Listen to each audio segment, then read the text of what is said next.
This is Euphonium Selection 3, measures 50 to the end. 1, 2, 1, 2, right.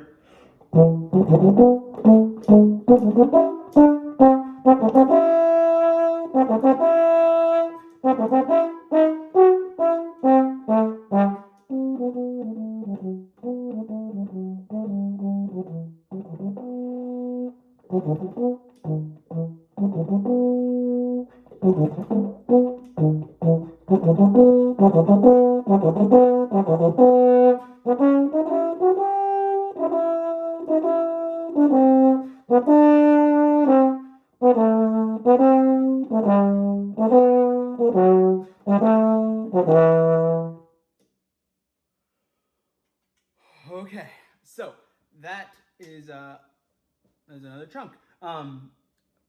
50 to the end. Make sure you start out piano, or actually less than piano, because of the way the dynamics lead into it. Should be nice and light. Measure 51, crescendo poco a poco rinf. Rinf is actually something I had to look up. It's a rinforzando, which basically means it's a more sudden increase in volume than a crescendo. So it's crescendo, but faster and more abrupt. Specifically, like, it should be a very extreme growth very quickly on this phrase. So that's what you need to do there, and they specifically marked that. So make sure you make a note of that.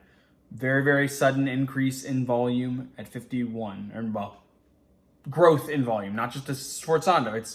It gets louder over time, but more dramatically than a regular crescendo. Also in 51, make sure that G sharp carries through. First valve G sharp, same thing as A flat. Jumping ahead, measure 55. Make sure first off you get all those notes centered. I fracked those several times while I was trying to record this. Also make sure that they stay loud. Don't let them get softer. There's no decrescendo written in. So 56 should be a very loud eighth note at the beginning, and then on the second beat on the C it should get dramatically softer, just like I did in my recording. 58, you'll notice there's 3 P's there. That is basically telling you to play as soft as you can. And that should be a very, very stark contrast to the fortissimo in measure 65.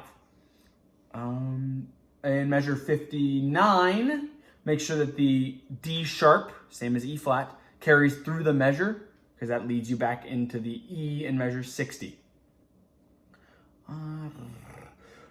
During all of this section, I am tapping quarter notes with my feet, like fast quarter notes. That way I can get all the subdivisions right. 64, just be careful because the subdivision switches. 1, da ba da ba da ba da. 1, ba da ba da ba dee da da da dee da da da dee dum ba dum ba da da da da da da da da dum. So make sure you're getting that subdivision going on, and that you don't let the dotted 8/16 throw you off from the double dotted quarter 16ths. Okay, well that's about all I've got on this chunk. The only other thing that I should mention, I can't believe I forgot about this, the repeat sign that happens in here technically is still supposed to happen. So you will need to go back to 42 at that repeat sign for measure 57. So 57 leads back to 42, then you'll go back through it, and then you'll take the ending. Fortunately, since it's a repeat sign, you've already worked that part up, but just get used to doing that. Make sure you practice actually going through that transition. Make